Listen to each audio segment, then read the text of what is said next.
نحمده ونصلي على رسوله الكريم أما بعد قال الله تبارك وتعالى أعوذ بالله من الشيطان الرجيم بسم الله الرحمن الرحيم وما كان لنفس أن تموت إلا بإذن الله كتابا مؤجلا صدق الله العظيم۔ معزز سامعین و سامعات، خواتین و حضرات، میں آج آپ کے سامنے شعبان المعظم کی 15ویں رات جو کہ شب برات کے نام سے معروف ہے اس پر بات کرنے کے لیے آپ کے سامنے بیٹھا ہوں۔ آج کی یہ مجلس شعبان المعظم کی 15ویں رات کے بارے میں مخصوص ہے۔ اللہ تعالیٰ قرآن مجید میں ارشاد فرماتے ہیں کہ کوئی نفس ایسا نہیں ہے مگر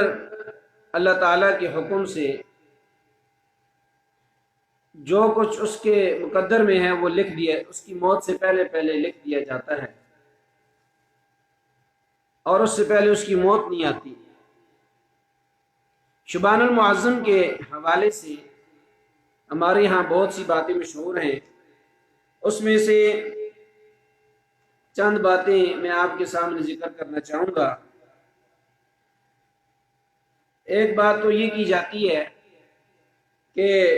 شعبان کی 15 تاریخ کو لوگوں کی تقدیر لکھی جاتی ہے، موت و حیات کے فیصلے ہوتے ہیں۔ دوسری بات، نمبر 3، اعمال نامے پیش کیے جاتے ہیں۔ نمبر 4، اللہ سبحانہ و تعالی آسمانی دنیا پہ تشریف لاتے ہیں۔ اور نمبر 5، 15ویں شعبان کا روزہ عام طور پہ رکھا جاتا ہے ایک سنت سمجھ کر۔ نمبر 6، لوگ قبرستان میں جاتے ہیں اور یہ عقیدہ رکھتے ہیں کہ اس رات کو روحیں لوٹتی ہیں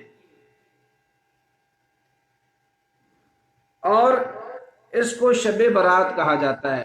اس رات کو لوگ عبادات کرتے ہیں۔ تو یہ بہت ساری باتیں جو میں نے آپ کے سامنے ذکر کی ہیں، یہ اس رات کے بارے میں مشہور ہیں۔ اب میں مختصر طور پر قرآن و سنت کی روشنی میں ہمارے ایک انتہائی سینئر ساتھی اور بڑے لائق مفتی صاحب جناب مفتی رفیع اللہ قریشی صاحب نے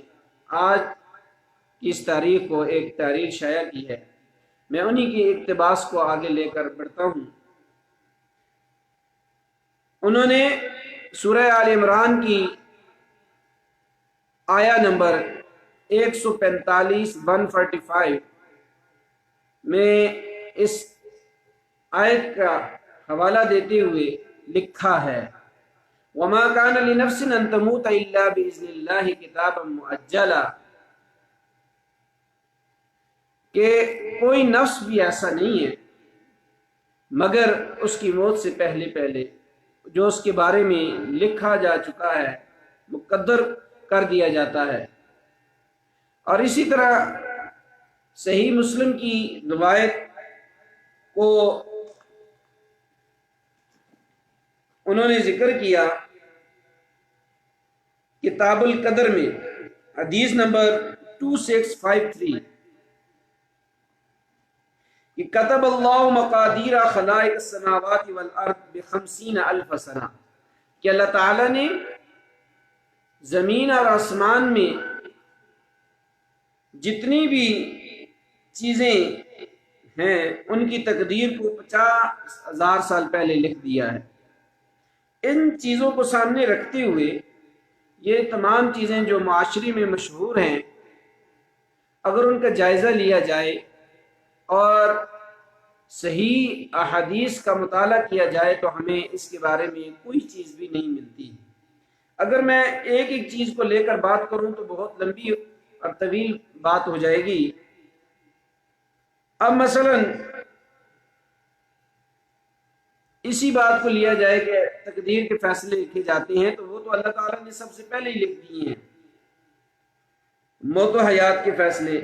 اعمال نامے پیش کیے جاتے ہیں تو اس کے بارے میں تو حدیث میں یہ آتا ہے کہ صبح کے فرشتے شام کو لے کر اعمال نامے جاتے ہیں، اللہ کے سامنے پیش کرتے ہیں، پھر فرشتوں کی ڈیوٹیاں چینج کر دی جاتی ہیں، اب نئی شفٹ آتی ہے اور پھر وہ رات کے اعمال نامے جا کے پیش کیے جاتے ہیں۔ تو یہ تو روزانہ ہوتا ہے کام۔ اسی طرح لوگ کہتے ہیں اللہ تعالیٰ آسمان دنیا پہ تشریف لاتے ہیں، اللہ سبحانہ و تعالیٰ تو تہجد کے وقت روزانہ آتے ہیں اور اعلان فرماتے ہیں کہ ہے کوئی مجھ سے مغفرت طلب کرنے والا، ہے کوئی مجھ سے رزق مانگنے والا کہ میں اسے عطا کروں۔ تو یہ کام تو صرف 15ویں شعبان کو نہیں بلکہ روزانہ کیا جاتا ہے۔ اسی طرح 15ویں شعبان کے روزے کے بارے میں یہ آتا ہے کہ یہ مسنون ہے، تو حضرت علی رضی اللہ تعالی عنہ کی ایک حدیث کو لے کر اسے مستحب تو کہا جا سکتا ہے، لیکن اسے عرفہ اور محرم کے روزے کی طرح مسنون ہونے کی حیثیت حاصل نہیں ہے۔ قبرستان جانے کی جہاں تک بات ہے تو وہ اس لیے قبرستان جانا مسنون ہے کہ وہاں جا کر آپ کو قبر کی یاد آئے، اس وجہ سے نہیں کہ 15ویں شعبان کو آپ قبرستان جائیں، بلکہ حضور نبی اکرم صلی اللہ علیہ وآلہ وسلم نے فرمایا کہ تم قبرستان میں جایا کرو اور اپنی موت کو یاد کیا کرو، اس لیے قبرستان جانا چاہیے۔ اور اسی طرح روحوں کا لوٹنے کے بارے میں لوگ کہتے ہیں اس دن روحیں لوٹتی ہیں، تو اس کے بارے میں بھی حدیث میں یہ آتا ہے کہ اللہ تعالیٰ جب روحوں کو جسم سے نکال کر لے جاتے ہیں تو پھر قیامت تک ان روحوں کو واپس نہیں لوٹایا جائے گا۔ تو سمجھنے کی بات یہ ہے کہ یہ ساری چیزیں کہاں سے آئیں۔ تو میرے بھائی، چونکہ ہماری اس قوم کا المیہ یہ ہے کہ یہ شارٹ کٹ راستے ڈھونڈتی ہے، حالانکہ ایک کہاوت بھی مشہور ہے کہ ہمیشہ سیدھے راستے کو نہیں چھوڑنا چاہیے اگرچہ وہ دور ہو، سیدھا راہ نہ چھڈو پاویں دور ہوئے۔ تو اللہ تعالیٰ نے ہمیں اہدنا الصراط المستقیم جو پہلی دعا سکھائی ہے سورہ فاتحہ کے اندر کہ اللہ تعالیٰ سے سیدھے راستے کی دعا مانگو، تو سیدھا راستہ وہی ہے جو نبی اکرم صلی اللہ علیہ وآلہ وسلم نے ہمیں سکھایا ہے۔ اگر ہم اس راستے پہ چلیں گے تو ہمیں ہدایت ملے گی، روشنی ملے گی، اور اگر ہم اس راستے کو چھوڑ کر کوئی اور راستہ، کوئی شارٹ کٹ ڈھونڈنے کی کوشش کریں گے تو پھر ہم اتباع ہوا کریں گے، اپنی خواہشات کو پورا کریں گے، اس کے علاوہ ہمیں کچھ بھی نہیں ملے گا۔ تو اس موقع پہ روزہ رکھنا مستحب ہے، عبادت کرنا اور دنوں میں بھی اجر کی بات ہے، تو آج کے دن اگر آپ عبادت کریں گے تو بہتر بات ہے۔ نبی اکرم صلی اللہ علیہ وآلہ وسلم نے رمضان کے مکمل روزے رکھے ہیں، البتہ حضرت عائشہ صدیقہ رضی اللہ تعالی عنہا فرماتی ہیں کہ حضور صلی اللہ علیہ وآلہ وسلم اس مہینے میں روزوں کی کثرت کیا کرتے تھے، روزوں کی کثرت کیا کرتے تھے، زیادہ تر روزے رکھتے تھے۔ تو وہ لازمی نہیں ہے کہ آپ 15ویں شعبان ہی کا روزہ رکھیں، بلکہ اپنے آپ کو رمضان کے لیے تیار کریں، استقبال رمضان جسے کہا جاتا ہے، اس میں زیادہ سے زیادہ روزے رکھیں۔ اسی طرح نبی اکرم صلی اللہ علیہ وآلہ وسلم ایام 20 کے روزے بھی رکھا کرتے تھے۔ تو مسنون اعمال جتنے ہیں اس میں اللہ تعالیٰ نے برکت رکھی ہے، اور جتنی چیزیں ہم اپنے پاس سے من گھڑت چیزیں کر کے اس پہ اجر و ثواب کی امید رکھیں گے تو یہ ایک اپنی خوش فہمی میں مبتلا ہونے والی بات ہے، ورنہ جو اعمال اللہ کے نبی صلی اللہ علیہ وآلہ وسلم نے روزمرہ کے ہمیں بتائے ہیں ان کو اگر پابندی سے کر لیا جائے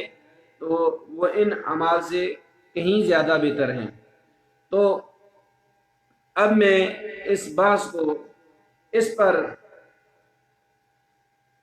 نتیجہ نکالتے ہوئے ختم کرتا ہوں کہ ہمیں نبی صحابہ کرام رضوان اللہ علیہم اجمعین کے راستے کا اتباع کرتے ہوئے اسی راستے پہ چلنا چاہیے، نہ کہ غیروں کے راستوں کو، اور جو لوگوں نے مشہور کر دیے ہیں ان کو اس راستے کو اپنایا جائے۔ اب مثلا آپ یہ دیکھیں کہ عام طور پہ ہمارے گھروں میں ایک کہانی پڑھائی جاتی ہے، گاؤں میں، دیہات میں ایک کہانی پڑھائی جاتی ہے جسے کہا جاتا ہے 10 بیویوں کی کہانی۔ اور اس 10 بیویوں کی کہانی کا آغاز کیسے کیا جاتا ہے؟ جو لوگ اس کو پڑھتے ہیں تو وہ جانتے ہیں کہ کہا جاتا ہے، کہتے ہیں کہ کوئی اس کا نہ سر ہے نہ پاؤں ہے، وہ بھی نہیں ہے اس کے اندر، لیکن کیا ہے کہ امت کو ایک انجانے راستے کی طرف لگا کر ان کو قرآن سے دور کر دیا گیا ہے کہ آپ کو شارٹ کٹ راستہ بتایا گیا ہے کہ یہ کہانی پڑھا لو، تمہاری تمام مصیبتیں ٹل جائیں گی، تمہاری مشکلات کا حل اسی کہانی کے پڑھانے میں ہے۔ اور پھر لوگوں کو یہ بھی بتایا جاتا ہے کہ آپ نے مردوں کی موجودگی میں اس کہانی کو نہیں پڑھنا، مردوں کی موجودگی اس کا اثر زائل کر دیتی ہے، اور کسی مرد کو اندر آنے کی اجازت نہیں ہے جہاں پر یہ کہانی پڑھی جا رہی ہو، اور انتہائی رازداری کے ساتھ خفیہ طور پہ اس کہانی کو پڑھا جاتا ہے۔ تو غور کرنے کی بات ہے کہ اس میں کون سی ایسی بات ہے، جبکہ عام طور پہ نیکی کو پھیلایا جاتا ہے۔ اگر کوئی بات، کوئی واعظ، کوئی نصیحت والی بات ہو تو وہ مرد اور عورتوں سب کے لیے ہوتی ہے، لیکن یہ کون سی ایسا پردہ ہے کہ ایک کہانی سر عام بازار میں بک رہی ہے، لیکن جب اس کو پڑھا جاتا ہے تو اسے انتہائی رازداری کے ساتھ پڑھا جاتا ہے۔ تو اسی طرح بہت سارے اعمال بھی مشہور کر دیے گئے ہیں اور امت کو ایک اندھے راستے کی طرف دھکیلا گیا ہے۔ اللہ تعالیٰ سے دعا ہے کہ اللہ تعالیٰ ہمیں سنت پر قائم رہنے کی توفیق نصیب فرمائے، اور یہ جتنی باتیں عوام میں مشہور ہیں اللہ تعالیٰ ہمیں اس سے بچنے کی توفیق نصیب فرمائے۔ وآخر دعوانا ان الحمد للہ رب العالمین۔